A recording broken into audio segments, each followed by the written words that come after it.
Man sa tanginan nga kahoy, usa ka mapahimsanon nga tawo nga nanginapuli pinaagi sa pagputol o pagbaligya sa kahoy. Usa ka adlaw sa kalalom sa lasang, nakaplagan niya ang usa ka dakong tanginan nga kahoy nga nagtindog sa taliwala sa uban. Apan ang kahoy giprotektahan sa usa ka engkanto nga adunay misteryo nga gahom.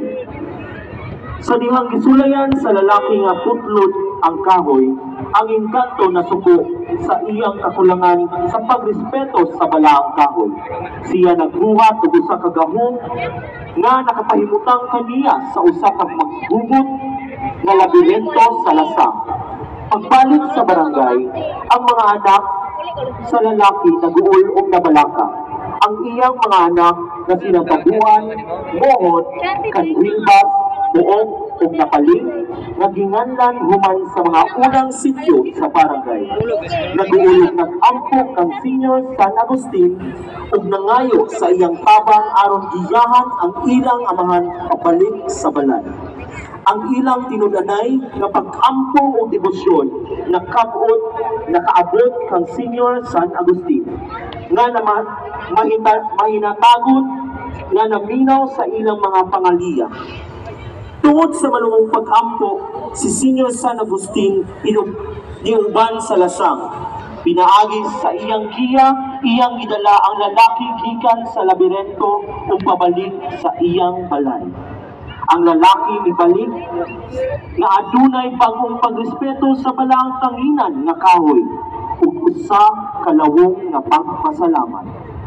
Ang barangay nga nag-ila sa leksyon nga nahibalan nagsaulog sa pagbago sa ilang koneksyon sa kinaiyahan o sa ilang kasantusan nga si Senior San Agustin nga nagpamatuod sa ilang pagrespeto sa pagkabalaan sa tanginan nga kahoy nga nagtimaan sa pagtatawo sa ilang barangay.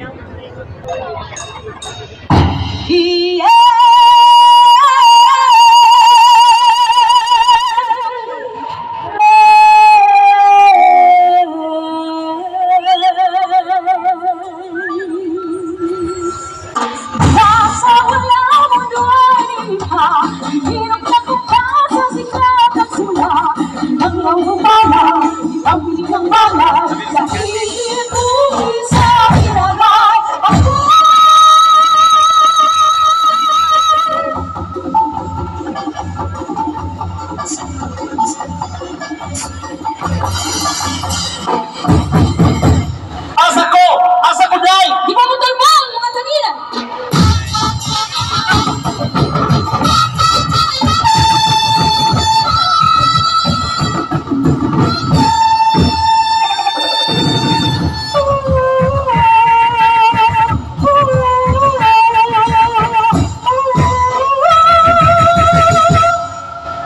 Senior San Agustin, tabami ako! Daghang salamat, Senior San Agustin. Daghang salamat sa imong pagluwas ka nako. Mga kaigsuonan mga anak, niabot ako sa lugar nga abunda ang mampingon sa kinaiyahan. Ihunong nga nato ang pagpamuto sa mga kahoy, labi na sa mga kahoy nga panginan. Ang pag-abuso sa kalibutan, ang pagluwas sa kaugmawang nagsugod karon, nagtinabangin niumanan sa pagtuok ang Senior San Agustin. Viva Senior San Agustin! Viva!